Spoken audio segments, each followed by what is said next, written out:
നിങ്ങളുടെ favourite shows ഇനി ഒരിക്കലും മിസ്സാവില്ല. ഇപ്പോൾ C5 കാണും നിങ്ങളുടെ ഫേവറേറ്റ് ഷോ തികച്ചും സൗജന്യമായി.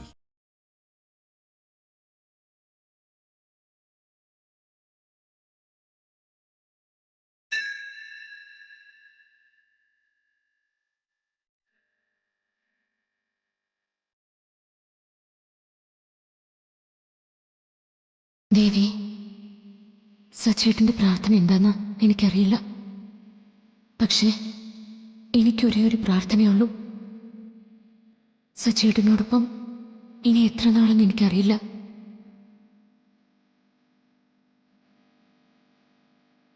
എന്തായാലും ആ ഒരു ദിവസത്തിന് മുൻപ് ഞാൻ ആഗ്രഹിച്ചൊരു ജീവിതം എനിക്ക് തിരിച്ചു പിടിച്ചു തരണേ ദേവി.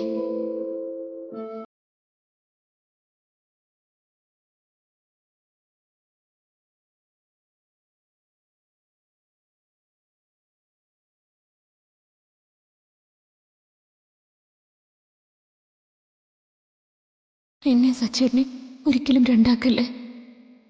സച്ചേട്ടൻ്റെ മനസ്സ് എനിക്ക് നിന്നോട് അവകാശപ്പെടാനേ കഴിയൂ. മോഷ്ടിക്കാൻ എനിക്കാവില്ല ദേവി. സച്ചേട്ടനെ എനിക്ക് വേണ്ടി ദേവി മാറ്റി നിർത്തിയതാന്ന് ഞാൻ വിശ്വസിക്കുന്നു. എൻ്റെ പ്രാർത്ഥന ദേവി കേൾക്കുന്ന വിശ്വാസത്തിലാണ് ഞാനിവിടെ നിൽക്കുന്നത്. ജീവിത അവസാനം വരെ ഇവിടെ വന്ന് ഒരുമിച്ച് നിന്ന് ദേവിയെ തൊഴാനുള്ള അനുഗ്രഹം ഞങ്ങൾക്ക് നൽകണേ ദേവി.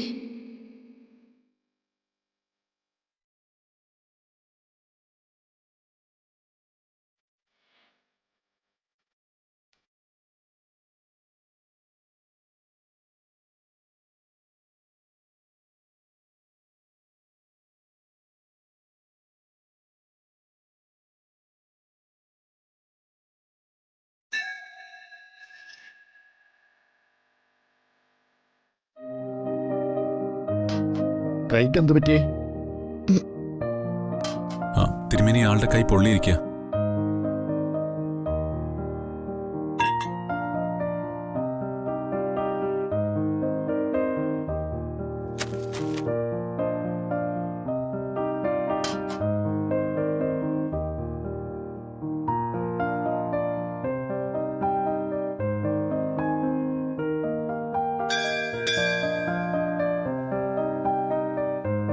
പ്രസാദം ഞാൻ തൊട്ടുവരാം. കൈവയ്യല്ലോ.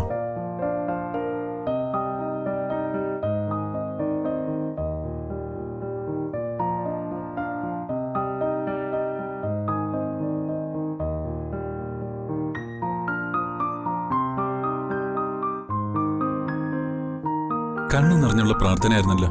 എന്താ ഇത്രയ്ക്ക് പ്രാർത്ഥിച്ചത്? എനിക്കറിയാം എന്താ പ്രാർത്ഥിച്ചെന്ന്. എന്നെ നേർവഴിക്ക് നടത്തണമെന്നല്ലേ. ഞാൻ നല്ല കുട്ടിയായിട്ട് നടന്നോളാം.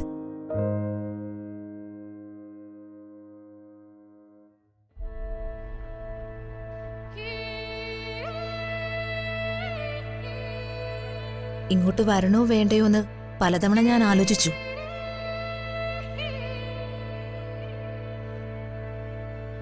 പിന്നെ തോന്നി ഇവിടെ വരെ വന്ന് അങ്കിളിനെ ഒന്ന് കാണാന്ന്.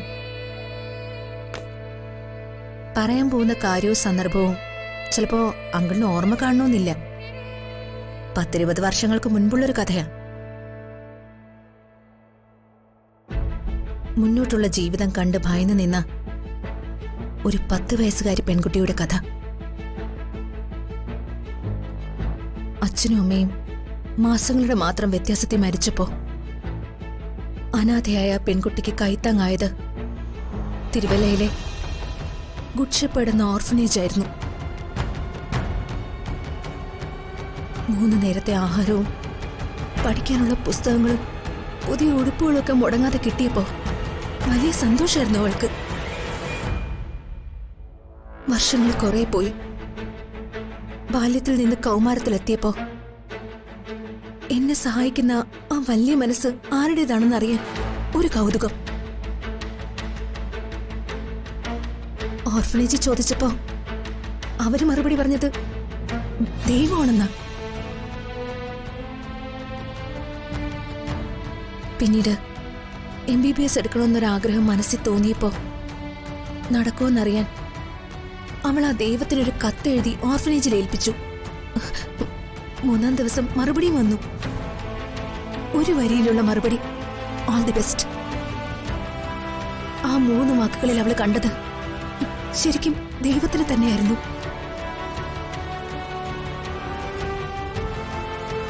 പിന്നീട് MBBS എടുത്ത് പ്രാക്ടീസ് തുടങ്ങി സ്വന്തം കാലിൽ നിന്നപ്പോ വീണ്ടും ഓർഫനേജിൽ ചെന്നു.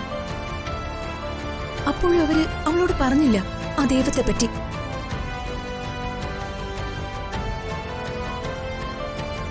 പക്ഷെ ഇന്നലെ വേറെ ആരോടും പറയില്ല, ഒരിക്കലും കാണാൻ ശ്രമിക്കില്ല എന്ന ഉപാധിയോടുകൂടി ഡോക്ടർ സന്ധ്യ എന്ന ആ പെൺകുട്ടിയോട് അവരാ ദൈവത്തിന്റെ പേര് പറഞ്ഞു. നെല്ലിശ്ശേരി ഗ്രൂപ്പ് ഓഫ് കമ്പനീസ് ഉടമ സേതുമാധവൻ.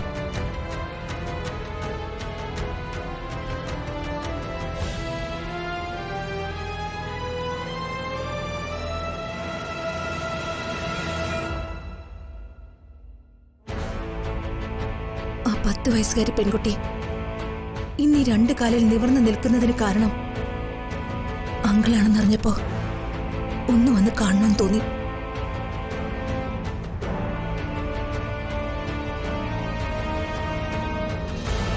നന്ദി ഞാൻ പറയുന്നില്ല, കാരണം ആ 2 അക്ഷരത്തെ തീരുന്നതല്ല ഒന്നും.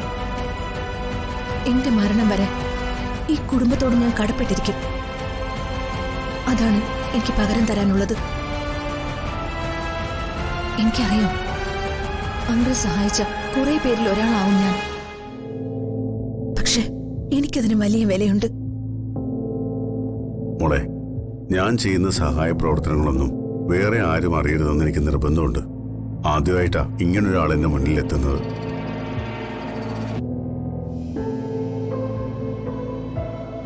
ശരിക്കു പറഞ്ഞാ ഞാൻ മോൾക്ക് വേണ്ടി ഒന്നും ചെയ്തിട്ടില്ല. കുറച്ച് കാശ് തന്നു എന്നല്ലാതെ. നിന്റെ ബുദ്ധിയും സാമർഥ്യവും കൊണ്ട് നീ ഇപ്പോൾ ഒരു ഡോക്ടറായി, അത്രേ ഉള്ളൂ. ഞാൻ കുറച്ച് കാശ് മുടക്കിയപ്പോ നിന്റെ ജീവിതം രക്ഷപ്പെട്ടു. സന്ധി എന്ന ഡോക്ടർ കാരണം കുറെ ആളുകൾ രക്ഷപ്പെടുന്നുണ്ടാവും. അവരുടെ പ്രാർത്ഥനകളിൽ ഒരംശം എനിക്കും കൂടി ഉള്ളതാ. അത് മതി എനിക്ക്.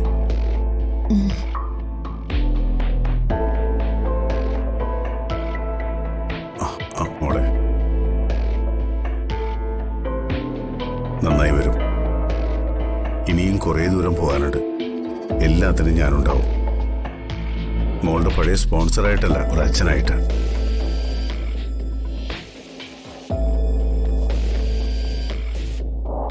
ഞാൻ പോയിട്ട് വരട്ടെ. ശരി മോളെ.